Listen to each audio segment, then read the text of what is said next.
Military Assistance Command Vietnam Studies and Observations Group MACV-SOG was a highly classified, multi-service United States Special Operations Unit which conducted covert unconventional warfare operations prior to and during the Vietnam War.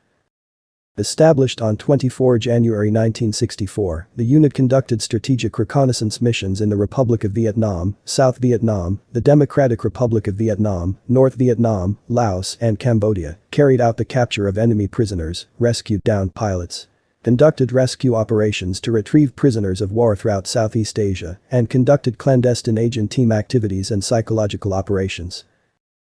The unit participated in most of the significant campaigns of the Vietnam War, including the Gulf of Tonkin incident which precipitated increased American involvement, Operation Steel Tiger, Operation Tiger Hound, the Tet Offensive, Operation Commando Hunt, the Cambodian Campaign, Operation Lam Son 719, and the Easter Offensive. The unit was downsized and renamed Strategic Technical Directorate Assistance Team 158 on 1 May 1972 to support the transfer of its work to the Strategic Technical Directorate of the Army of the Republic of Vietnam, part of the Vietnamization effort.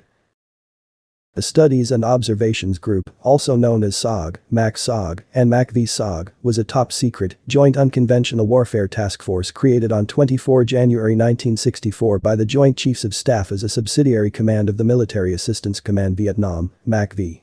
The unit would eventually consist primarily of personnel from the United States Army Special Forces, the United States Navy SEALs, the United States Air Force, USAF, the Central Intelligence Agency, CIA, and elements of the United States Marine Corps Force reconnaissance units. I am your host, Bruce Christensen.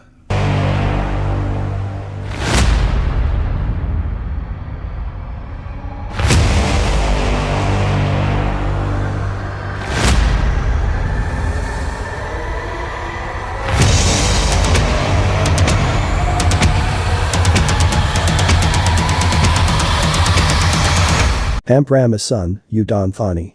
This base is not to be confused with Udon Air Base or Nakhon Phanom NKP Thailand launch sites used by MACV-SOG. Camp Ramasun was a radio listening station staffed for over a decade by National Security Agency, NSA, United States Army, and United States Air Force, USAF personnel. Ramasun Station allowed the US to spy on and disrupt the communications of NVA in Laos, Cambodia and North Vietnam. The information gathered at Ramasun was vital for planning MACV-SOG operations. Camp Ramasun is still an active military base. This was made clear after I launched my drone and about to do some high-altitude filming, and the military called the handlers that was attached to me and told me to land the drone. In the aftermath of the 9/11 terror attacks, the camp was suspected of housing one of the CIA's secret prisons, or black sites. Though the Thai government and military leaders have denied these claims.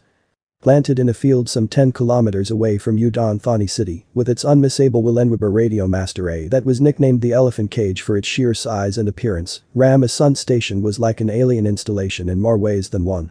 Teeming with foreigners who would busy themselves in the camp and sally out to Udon Thani City for rest and recuperation at all hours of the day, it was almost like a small American town.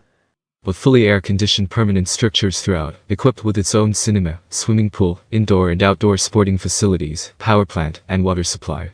Ramasun Station was designed and built to be self-contained and to make American personnel feel as much at home as possible during their posting to this corner of Ison. In 1976, a year after the Vietnam War ended, the station was turned over to the Thai government, which failed to find an immediate use for it. The camp was left to decompose at the hands of nature and locals, who soon scavenged anything that could be taken away and sold from the buildings. The Royal Thai Army eventually took ownership of the grounds and whatever was left of the buildings, turning most of it into a base for the 1st Battalion of the 13th Infantry Regiment. Off limits to the general public for years, locals and history enthusiasts recently succeeded in convincing the regiment's commanding officer to turn some parts of the base into a museum that has been open to the public since 2018.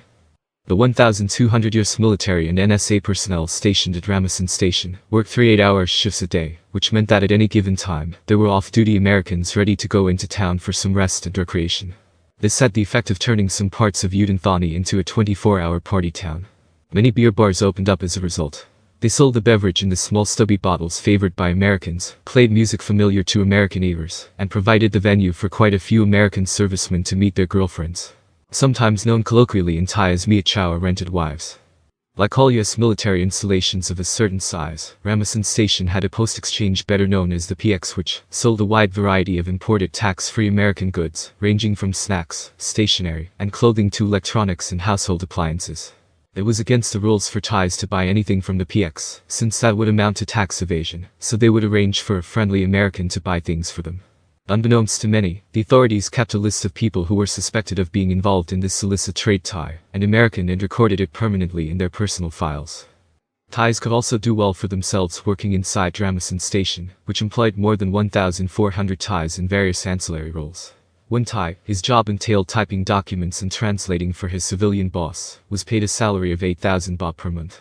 At that time, Thais working similar white-collar jobs in Udon Thani were being paid around 1,000 baht per month.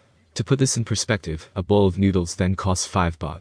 The fact that most American personnel were on one-year tours, though many extended their stays by 1 or 2 more years, also ensured that there was a constant turnover of young and carefree foreigners fresh off the plane with money to spend. This turnover of Americans coming and going also ensured that the second-hand goods market in Udon Thani was well stocked with personal effects that were too bulky to take back home to the USA, such as audio equipment, record collections, musical instruments, and personal vehicles. Thanks to the Hollywood films flown in to entertain the American personnel in both the camp's own cinema and those in the city, locals often had a better opportunity to watch the latest films in English and keep up with the latest Western fashions than those in Bangkok. Thais crazy about America, the aviator's sunglasses, the jeans, the shoes, that they had cooler music than could be heard in other cities. Udon was a cool place to be for young people when the Americans were here. The American presence in Udon Thani gave locals a taste of another world. They got an up-close look into another culture. The ones who worked in the camp and airbase experienced a Western workplace, while those outside learned to trade and function with foreigners through commerce and other interactions. Many picked up some English language skills as a result. After the Americans left, there was a slump which sent many locals who had worked or traded with Americans elsewhere, in search of work and livelihoods, to suit their horizons which, once expanded, could never shrink back to previous dimensions. Some went to Pattaya in the seaside province of Chonburi, which continued to be a hub for various kinds of American military activity after the Vietnam War ended. Others capitalized on the skills gained from interacting with American GIs and contractors to become part of the Thai diaspora in the construction booms of Saudi Arabia and Singapore which followed. Many of Udon Thani's wealthiest families and most well-established businesses owed their present-day success to American war spending. 50 years after the Americans left, the military presence in Udon Thani is but a shadow of its former self. It no longer drives the economy, nor the popular culture and imagination of the young and fashionable like it once had. But controversially, the elephant cage probably has as much claim to be a legitimate symbol for the city of Udon Thani as the giant rubber duck in Nong Prajak Lake or Ban Chang earthenware. Given that the US military presence there during the Vietnam War practically gave birth to the city of Udon Thani as we know it today. So you may be asking yourself, what does this base have to do with SOG? NSA's performance during the Vietnam War, 1961 to 1975, was marked by a number of notable successes on the battlefield, which were credited with being instrumental in helping US forces in Southeast Asia win a series of battles against the North Vietnamese and Viet Cong forces. But NSA was also involved in a number of costly intelligence failures in Vietnam, such as the agency's mishandling of intelligence during the Tonkin Gulf crisis of August 1964, which led to America's full-fledged entry into the Vietnam War. By the early 1970s, with US involvement in the Vietnam War winding down to its tragic climax, NSA found that it had to dramatically revamp itself in order to handle a series of new technological advances in the computer and telecommunications fields, which were threatening to severely impair the agency's ability to perform its mission. NSA also had to restructure its SIGINT collection efforts to encompass a host of new transnational targets, such as economic intelligence and monitoring the rising threat posed by international terrorism. There was no CI or any secret camp here, said Lieutenant Colonel Rakrik Deng Thai Sung, in the coffee shop of Ramasun Station, 9 kilometers south of the city of Udon Thani in northeast Thailand. The media made up that story, he added, battling the summer heat by slurping an iced tea. Was he protesting too much? It was hard to tell. But one thing's for sure, the rumors around Ramasun wouldn't hurt the fortunes of the country's newest and unlikeliest tourist attraction. Ramasun Station, founded in 1964 by the US Army, has always had a wisp of mystery about it. During the Vietnam War, it was a spy base used to monitor the movements of enemy troops, plus whispers about coups in nearby Laos and Cambodia.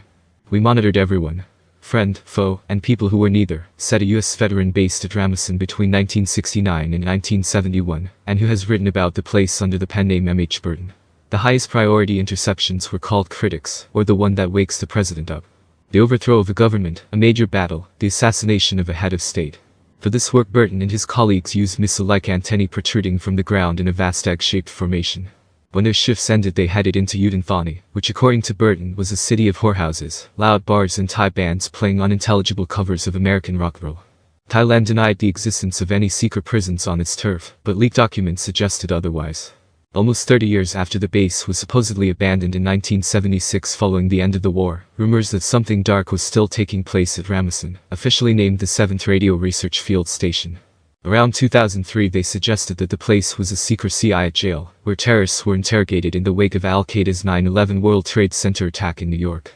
In 2014 Thailand denied the existence of any secret prisons on its turf, but leaked documents suggested otherwise. Then CIA Director Gina Haspel was thought to have overseen a black prison somewhere in Thailand from 2002, just before Ramasun rumors swirled around a terrorist named Rijunai Sumuddin, known as Hamboli.